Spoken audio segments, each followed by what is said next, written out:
บกับงานแคโรนะครับวันนี้หลังจากที่รอมาประมาณ1 อาทิตย์กับฝน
เปิดมาก็อินซีเลยนะครับลูกอินซีครับ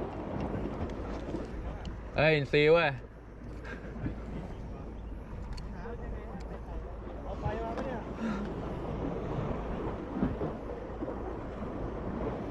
นี่ครับอินซี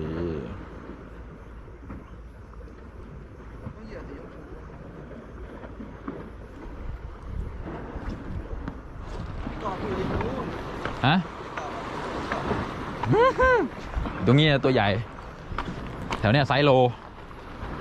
แมปเกี่ยวหัวนะ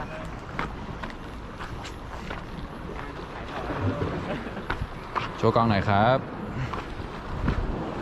แอคเลยอ่ะไปนี่เอาปะไซส์บอลมันไม่เอาตัวใหญ่เกิน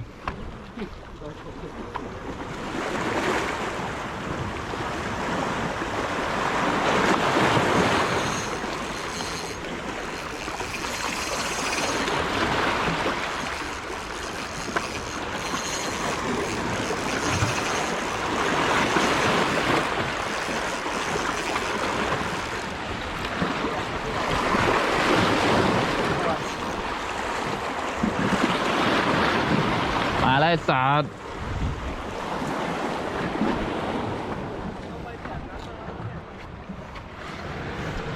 มีใจก็ตามมา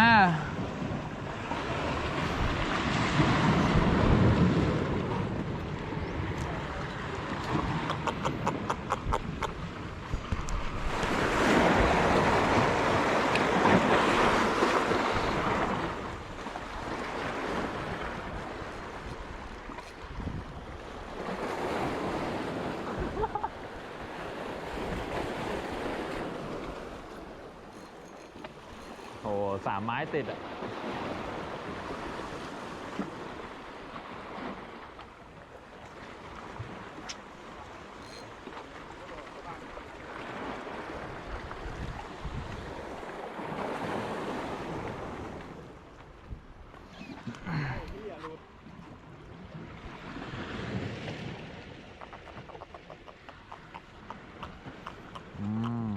แข่งไก่สุดที่รัก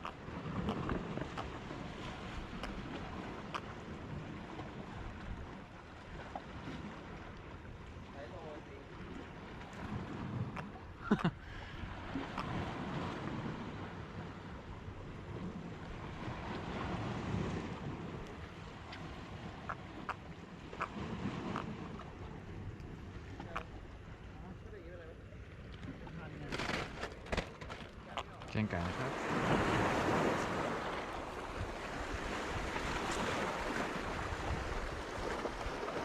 สงสัยต้องกลับไปเล่นสาย4 ปอนด์กระเบดเบอร์ 10สงสัยต้องกลับไปเล่นสายหน้า4 ปอนด์8 ปอนด์แม่งใหญ่ไป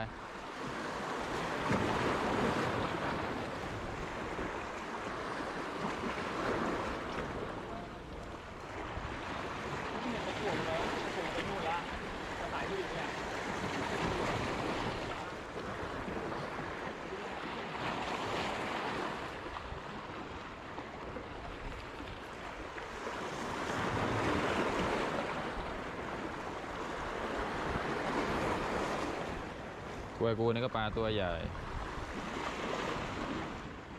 ตัวนิดเดียว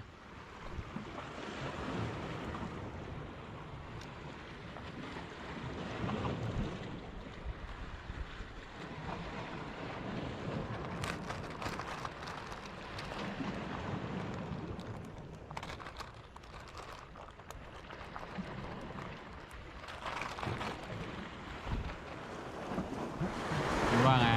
มันจะโอ้ยเหี้ยหลุด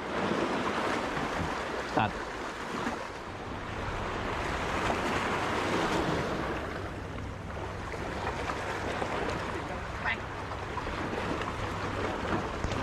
ถามว่าสายขาด เอาไอ้ติ้งข้อมูลแล้วเว้ย